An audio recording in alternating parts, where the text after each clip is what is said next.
Bonjour, je suis Sylvie Fater, coordinatrice en cancérologie dans notre bel hôpital de Grasse. J'accompagne les patients atteints de cancer qui sont pris en charge dans notre établissement dans les différentes spécialités dont nous avons l'autorisation. Des soins de support à l'hôpital de Grasse permettent de mieux aider et épauler les patients et aussi de leur offrir des moments d'évasion dans un parcours qui est compliqué et qui est venu perturber totalement leur quotidien ainsi que celui de leur famille. Ces moments sont aussi pour eux l'opportunité de se rencontrer, de pouvoir échanger leur expérience et de se faire, comme ils me le disent souvent, des amis de combat. Pendant la crise sanitaire, comme vous vous en doutez, eh bien on s'est adapté afin que nos patients puissent continuer à bénéficier de certains soins de support. Ça a été notamment le cas avec l'activité physique adaptée et les consultations de psychologie qui ont pu avoir lieu par visioconférence. C'est une technique manuelle.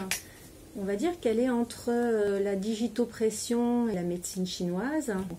On a toute la représentation du corps dans les mains et dans les pieds. Donc on va pouvoir, en stimulant des points sur les pieds et sur les mains, apaiser le corps et les tensions qui sont liées à l'organe.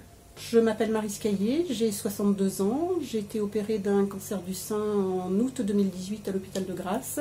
Alors j'ai eu la chance de participer à quasiment tout le panel des soins de support à l'hôpital de Grasse qui m'ont été proposés par Sylvie Fater. La réflexologie, plantaire et puis palmaire. J'ai profité des soins de socio-esthétique, des soins d'aromathérapie. J'ai eu la chance de rencontrer la personne qui m'a aidée en sexologie. Ces soins de support ont été vraiment des moments de grandes bouffées d'oxygène, des rencontres extraordinaires avec des gens qui ont su m'apporter leur expérience, de la sérénité, qui ont su répondre à mes peurs, à mes interrogations.